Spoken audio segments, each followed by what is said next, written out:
कार्यक्रम सुनेर बसिरहनुभएका प्रिय श्रोताहरूलाई म जय मसीह अनि नमस्कार व्यक्त गर्न चाहन्छु। कार्यक्रम आशाको जीवनमा तपाईँलाई पुनः स्वागत छ। कार्यक्रम प्रस्तुत म कमल अधिकारी तपाईँको साथमा उपस्थित भइसकेको छु। यो कार्यक्रम सुनेर तपाईँले जीवनमा एउटा यस्तो किसिमको निर्णय लिनुहुनेछ जसले तपाईँको भविष्यलाई सही दिशा दिन मद्दत पुर्याउनेछ भन्ने मेरो अपेक्षा रहेको छ। यो कार्यक्रम हरेक हप्ता बुधबार बेलुका 7 देखि 7:30 बजेसम्म रेडियो पर्यावरण 104.2 मेगाहर्जबाट प्रसारण हुँदै आइरहेको छ। तपाईँ यसलाई अनलाइन मार्फत पनि सुन्न सक्नुहुन्छ। त्यसको लागि तपाईँले लगइन गर्नुपर्ने हुन्छ www.radioparyawaran.org.np मा। यसका अलावा पर्यावरण टिभी एप मार्फत टिभी हेर्न सक्नुहुन्छ अनि रेडियो सुन्न पनि सक्नुहुन्छ। मेरो आवाजलाई तपाईँ श्रोता मित्रहरूको माझमा पुर्याउन सहयोग गर्दै हुनुहुन्छ प्राविधिक मित्र कृष्ण महर्जनजी। कार्यक्रम आशाको जीवन अन्तर्गत आजको यस एपिसोडको शीर्षक रहेको छ क्रिस्चियन विश्वासलाई अँगाल्नुपर्ने 7वटा कारण। फेरि एकचोटि मैले दोहोऱ्याएँ, क्रिस्चियन विश्वासलाई अँगाल्नुपर्ने 7वटा कारण। किन कुनै पनि मान्छे क्रिस्चियन हुन्छ? हरेक मान्छेको आफ्नै कारण होला, तर म यहाँ तपाईँको बिचमा यस्ता 7वटा तार्किक वस्तुगत कारणहरू पेश गर्न चाहन्छु जसले हामीले क्रिस्चियन विश्वासलाई, क्रिस्चियन आस्थालाई किन अँगाल्नुपर्छ भन्ने प्रश्नको जवाब दिन्छ। मानव धरतीमा ख्रिस्टीय मत अर्थात् क्रिस्चियन विश्वास सबैभन्दा ठुलो अभियान। आजभन्दा झन्डै 2000 वर्ष अगाडि येशू अर्थात् जिसस क्राइस्टद्वारा यसको थालनी भएको थियो। यरुसलेममा यसको थालनी भयो। सुरुमा यसलाई अवैधानिक मानिएको थियो। पहिलो शताब्दी, दोस्रो शताब्दी, तेस्रो शताब्दी र चौथो शताब्दीको आरम्भसम्ममा पनि साम्राज्यद्वारा यो सतावटको निशानामा परेको थियो। तरै पनि भूमिगत रूपमा विश्वासीहरू जम्मा हुन्थे। उनीहरू आफ्नै तरिकाले आराधना गर्थे, सङ्गति गर्थे, मान्छेहरूको हेरचाह गर्थे, वास्ता गर्थे। सामाजिक दृष्टिकोणबाट उनीहरूले मानवतालाई अँगाल्ने गर्थे। यी सबै कुराहरूबाट प्रभावित भएर अन्ततः साम्राज्यको सबैभन्दा ठुलो व्यक्ति सम्राटले नै घुँडा टेकेको छ। भलै उसले घुँडा टेक्नुमा अरू विविध कारणहरू छ र खास गरेर उनले जुन दर्शन देखेको थियो त्यो महत्त्वपूर्ण कारण रहेको थियो। र क्रिस्चियन मत युरोपमा फैलिँदै आएर अहिले संसारको कुना काप्चामा यो पुगिसकेको छ। नासरतका येशूद्वारा स्थापित मार्गलाई हामी ख्रिस्टीय मत अर्थात् क्रिस्चियनिटी भनेर भन्छौँ। येशू ख्रिस्ट पहिलो शताब्दीमा हाम्रै महादेश अर्थात् एसियामा जन्मनु भएको थियो। भले कहिलेकाहीँ क्रिस्चियनहरूलाई के पनि आरोप लाग्ने गर्छ भने क्रिस्चियन धर्म भनेको अमेरिकाको धर्म हो, यो चाहिँ युरोपको धर्म हो भनेर आरोप लाग्ने गर्छ। यो गोराहरूको धर्म हो, कुइरीहरूको धर्म हो भनेर भन्ने गर्छ। तर इतिहास अध्ययन गर्ने सामान्य व्यक्तिलाई पनि थाहा छ कि येशू ख्रिस्ट हाम्रै महादेशमा जन्मनुभयो। उहाँ प्राचीन संसारमा प्यालेस्टाइन भनेर चिनिने देशमा जन्मनु भएको थियो। र हामीलाई थाहा छ प्यालेस्टाइन एसियाको एउटा देश हो। त्यसैले क्रिस्चियन धर्म कुनै युरोपको धर्म होइन, क्रिस्चियन धर्म कुनै अमेरिकाको धर्म होइन, यो कुनै अस्ट्रेलियाको धर्म पनि होइन, तर यो एसियामा स्थापित भएको एउटा आस्था हो। अनि येशू ख्रिस्टले यसलाई स्थापना गर्नुभएको थियो। त्यो समयमा येशू ख्रिस्ट राजनीतिक दृष्टिकोणबाट कुनै महान व्यक्तित्व हुनुहुन्थेन। येशू ख्रिस्ट कुनै साम्राज्यको सम्राट पनि हुनुहुन्थेन। येशू ख्रिस्ट कुनै सैनिक अगुवा पनि हुनुहुन्थेन। उहाँ कुनै विशिष्ट व्यक्तित्व हुनुहुन्थेन। यस धरतीमा उहाँले सामान्य जीवन जिउनु भएको थियो। उहाँ एकदमै पारिवारिक दृष्टिकोणबाट ठुलो परिवारबाट आउनुभएको पनि थिएन, राज खानदानबाट आउनुभएको पनि थिएन। मानव चोलामा उहाँले सामान्य जीवन जिउनुभयो। तरै पनि येशूद्वारा स्थापित अभियानले केही शताब्दी भित्रमा नै पुरै रोमलाई ढाकिदियो। त्यो बेलाको विशाल साम्राज्य रोमलाई उहाँको अभियानले ढाकिदिएको थियो। उहाँका मानिसहरू हातमा तरवार लिएर हिँड्ने खालका मानिसहरू पनि थिएन। उहाँका मानिसहरू आर्थिक दृष्टिकोणबाट एकदमै धनी मान्छेहरू पनि थिएन। उहाँका अनुयायीहरू एकदमै पढेलेखेका मान्छेहरू पनि थिएन। तरै पनि येशूले जुन प्रेमको विषयमा सिकाउनु भयो, उहाँका अनुयायीहरूले जुन त्याग बलिदान गरे त्यसले पुरै रोमी साम्राज्यलाई ढाकिदिएको थियो र हुँदाहुँदा यो हाम्रो भूमिसम्म पनि फैलिएको छ। संसारभरि इतिहासमा किन मान्छेहरू क्रिस्चियन आस्थाप्रति आकर्षित भएका होलान्? किन मान्छेहरूले यो विश्वासलाई अँगालेका होलान्? ठिक अहिले पनि हामीले हेर्ने हो भने 3 जना व्यक्तिमा 1 जनाले यो आस्थालाई अँगालेको हामी पाउँछौँ। मानव इतिहासभरि यो ठुलो अभियानको रूपमा उदय हुँदै आएको छ। मान्छेहरूको आफ्नै कारण होला यो आस्थालाई अर्थात् यो विश्वासलाई अँगाल्नुका। तर यहाँनिर म तपाईँको बिचमा 7वटा यस्ता कारणको बारेमा चर्चा गर्न चाहन्छु जसले क्रिस्चियन आस्था एउटा ऐतिहासिक आस्था हो, एउटा वस्तुगत आस्था हो भनेर हामीलाई चाहिँ बुझ्न मद्दत मिल्छ। पहिलो कारण रहेको छ क्रिस्चियन धर्मका संस्थापक येशू विश्वसनीय हुनुहुन्छ। येशू विश्वसनीय हुनुहुन्छ। येशूले मानव चोला धारण गर्नुका थुप्रै कारणहरू थिए। उहाँ विविध कारणहरू सहित उहाँ यस धरतीमा चाहिँ जन्मनु भएको थियो। एउटा कारण रहेको थियो भविष्यवाणीहरू पुरा गर्न। उहाँको जीवनमा उहाँ यस धरतीमा जन्मनुभन्दा पहिले थुप्रै भविष्यवाणीहरू गरिएका थिए अनि ती भविष्यवाणीहरू पुरा गर्नको लागि उहाँ यस धरतीमा जन्मनु भएको थियो। अर्को पनि कारण थियो, त्यो हो मानव जातिको पापको खातिर मर्नलाई पनि यीशु यस धरतीमा आउनुभएको थियो। यसका अलावा उहाँलाई पछ्याउनेहरूलाई पिता कहाँ लैजानको लागि पनि उहाँ यस धरतीमा आउनुभएको थियो। सो विविध उद्देश्य लिएर येशूले मानवीय चोला धारण गर्नुभयो अनि उहाँ संसारमा हुनुहुँदा फेरि उहाँले अचम्मका कामहरू गर्नुभएको हामी पाउँछौँ। उहाँ पानीमाथि हिँड्नुभएको थियो, उहाँले आँधीलाई शान्त पार्नुभयो, उहाँले लङ्गडोलाई हिँड्न सक्षम तुल्याउनु भयो, थोरै खानाले 5000लाई खुवाउनु भयो। उहाँले यस्तो जीवन जिउनु भयो जुन कसैले पनि जिएको थिएन। उहाँले पाप रहित जीवन जिउनु भयो। अन्ततः उहाँले दर्दनाक मृत्यु वर्ण गर्नुभयो। कतिपय मान्छेले भन्ने गर्छन् कि येशूले किन मृत्यु वर्ण गर्नुभयो भने याद गर्नुहोस् यो उहाँको स्वैच्छिक कार्य थियो। कसैले उहाँलाई मारेको थिएन, तर उहाँ आफै नै क्रुसमा समर्पित हुनुभएको थियो। तेस्रो दिनमा उहाँले मृत्युमाथि जित हासिल गर्नुभयो र उहाँले एउटा यस्तो खालको अद्वितीय जीवन जिउनु भयो, यस्तो खालका साक्षीहरू पेश गर्नुभयो जसले उहाँलाई परमेश्वरको रूपमा चाहिँ स्थापित गरिदिन्छन्। येशूले आफ्ना घनिष्ठ मित्रहरूलाई कतै तिनीहरूले पनि येशूलाई छाडेर जान्थे कि भनेर सोध्नु हुँदा पत्रुसको जवाब यस्तो थियो, हे प्रभु हामी कस कहाँ छौँ? तपाईँसित अनन्त जीवनका वचन छन् र हामीले विश्वास गरेका छौँ र जानेका छौँ तपाईँ परमेश्वरका पवित्र जन हुनुहुन्छ। येशू विश्वसनीय अगुवा हुनुहुन्थ्यो। उहाँले जे दाबी गर्नुभयो त्यसको पुष्टि पनि गरिदिनु भयो। उहाँले जे बोल्नुभयो त्यो पुरा पनि भएको हामी देख्छौँ अनि उहाँले भन्नुभएका कुराहरू इतिहासमा पुरा भएको हामी देख्छौँ। त्यो अर्थमा हामी उहाँमाथि भर पर्न सक्छौँ, उहाँमाथि विश्वास गर्न सक्छौँ। अनि त्यही विश्वासयोग्य व्यक्तिले क्रिस्चियन आस्थालाई स्थापित गर्नुभएको थियो। दोस्रो कारण किन हामीले क्रिस्चियन आस्थामाथि विश्वास गर्नुपर्छ, अँगाल्नुपर्छ भन्नको लागि यसको धर्मशास्त्र भरोसायोग्य छ। यसको धर्मशास्त्र भरोसायोग्य छ। क्रिस्चियन आस्थाको धर्मशास्त्रको नाम हो बाइबल। बाइबलले विविध क्षेत्रमा इतिहास रचेको छ।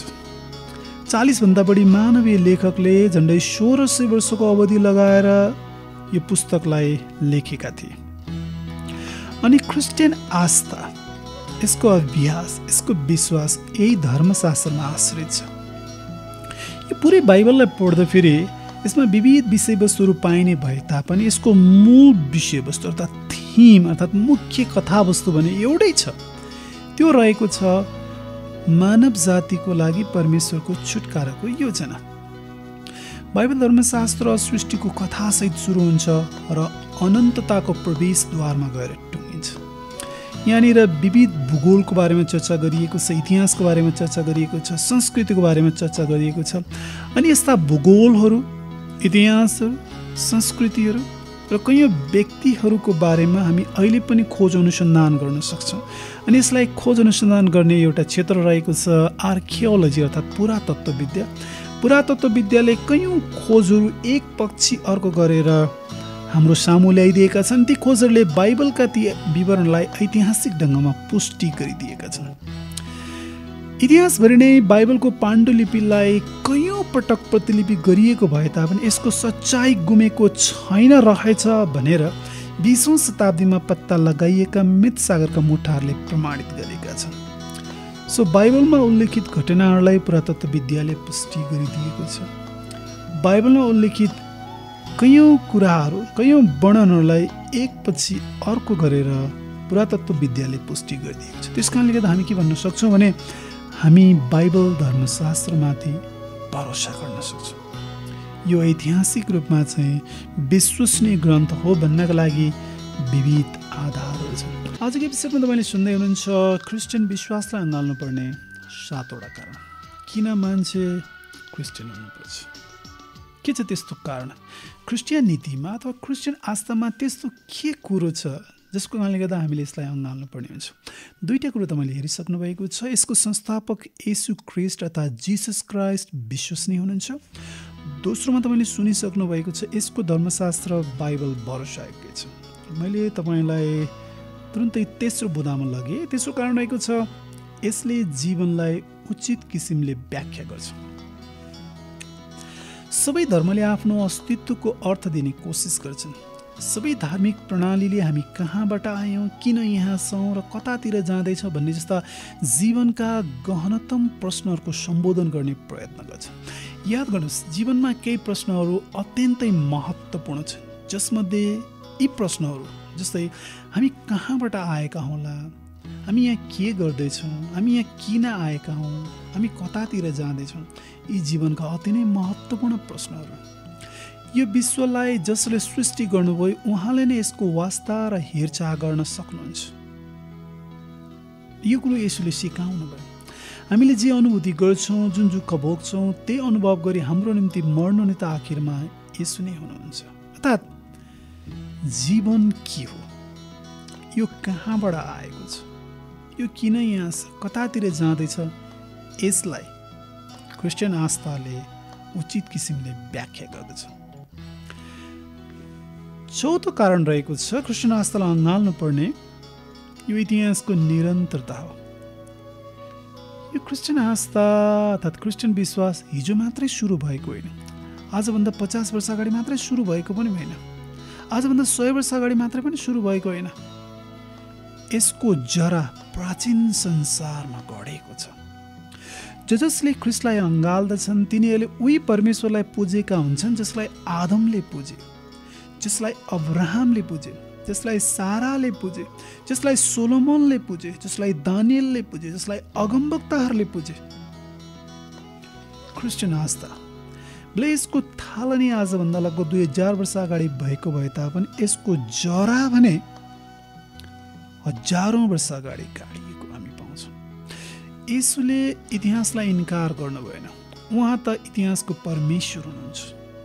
यूहन्ना 1:1-14 पढ्दा फेरि हामी पाउँछौँ कि आदिमा वचन हुनुहुन्थ्यो, वचन परमेश्वरसित हुनुहुन्थ्यो, वचन नै परमेश्वर हुनुहुन्थ्यो, अनि त्यही वचन देहधारी भएर यस धरतीमा आउनुभयो। येशू पृथ्वीमा हुनुहुँदा त्यही मूल योजना मुताबिक कसरी जिउने भनी उहाँले हामीलाई देखाउनु भयो। उहाँ मर्नुहुँदा उहाँले पुरानो करारको बलिदान सम्बन्धी प्रणालीलाई पुरा गर्नुभयो। क्रिस्चियन विश्वास नयाँ विश्वास होइन, यो त उत्पत्तिदेखि प्रकाशसम्मको एउटा कथा हो।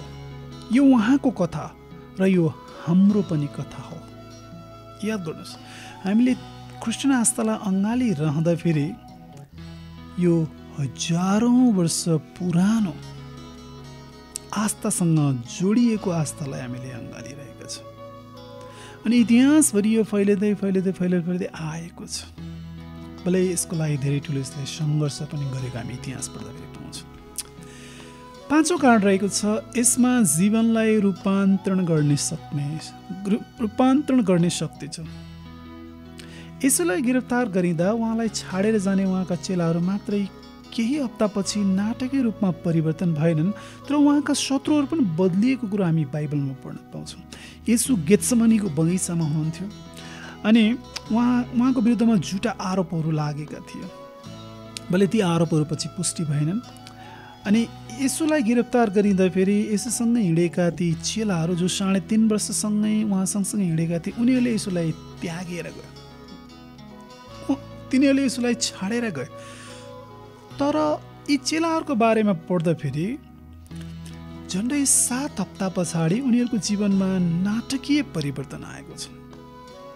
उनीहरूको जीवनमा एउटा यस्तो खालको रूपान्तरण आएको छ कि अब कैदले पनि त्यो रूपान्तरणलाई बदल्न नसक्ने भयो। चुटाए कुटाए हर किसिमका दुःख कष्ट उनीहरूमाथि आइपरेको भए तापनि उनीहरूले आफ्नो विश्वासलाई त्याग गरेनन्, उनीहरूले आफ्नो विश्वासलाई बदल्ने। किनकि क्रिस्चियन विश्वासमा एउटा यस्तो खालको शक्ति छ जसले जीवनलाई रूपान्तरण गरिदिन्छ। एकजना व्यक्तिको बारेमा हामी पढ्न सक्छौँ जसको नाम हो पावल। पहिले उनी साउल भनेर चिनिएका थिए।